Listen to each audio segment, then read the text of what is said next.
আপনার job card active রয়েছে কিনা আপনি সহজেই চেক করতে পারবেন। এর জন্য আপনি যেকোনো ব্রাউজারে সার্চ করে নেবেন জব কার্ড ওয়েস্ট বেঙ্গল। এরপর আপনার সামনে যে ওয়েবসাইটটি আপনি দেখতে পাবেন মহাত্মা গান্ধী নরেগা, তো আপনি এই ওয়েবসাইটে ভিজিট করে নেবেন।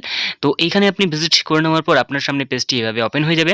তো এইখানে আপনি একটু লোডিং হবে দেখতে পাবেন। তো এইখানে আপনি এরকম চলে আসলেই নোটিফিকেশন, তো আপনি কন্টিনিউ অপশনে ক্লিক করে নেবেন। এরপর আপনি একেবারে নিচের দিকে চলে আসবেন।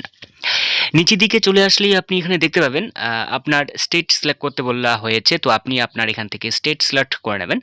তো এখান থেকে আপনি আপনার স্টেট সিলেক্ট করে নেওয়ার পর আপনি এখানে সিলেক্ট করে নেবেন। তো এরপর আপনি ওয়েস্ট বেঙ্গল এই অপশনে কন্টিনিউ যে রয়েছে অ্যারো, এই অপশনে টাচ করে নেবেন। এরপর আপনি এইখান থেকে আপনার যে ডিস্ট্রিক্ট রয়েছে সেই ডিস্ট্রিক্ট আপনি এখান থেকে সিলেক্ট করে নেবেন। এরপর আপনার যে ব্লক রয়েছে সেই ব্লকের নাম আপনি দেখতে পাবেন। এখান থেকে আপনি ব্লক সিলেক্ট করে নেবেন। এরপর আপনার পঞ্চায়েত এলাকা, সেই পঞ্চায়েতের নাম আপনি এখান থেকে সিলেক্ট করে নেবেন, মানে টাচ করে নেবেন।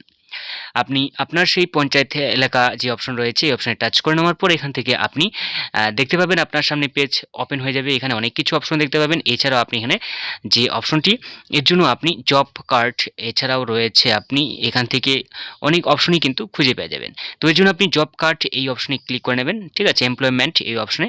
তো এইখান থেকে আপনি দেখতে পাবেন জব কার্ড এমপ্লয়মেন্ট রেজিস্টার, এই অপশনে টাচ করে নিলেই কিন্তু সহজেই আপনি আপনার জব কার্ড যে রয়েছে সেই জব কার্ডের নাম অনুযায়ী আপনি সহজেই কিন্তু দেখতে পারবেন।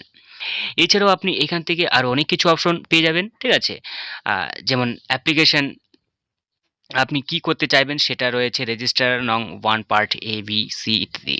তো এইভাবে আপনি সহজেই কিন্তু আপনার জব কার্ড অ্যাক্টিভ রয়েছে কিনা তা সহজেই চেক করতে পারবেন। তো এই ছিল আজকে ছোট্ট একটা ভিডিও। দেখা হচ্ছে পরবর্তী নতুন একটি ভিডিওতে। ভালো থাকবেন, সুস্থ থাকবেন, বাই বাই।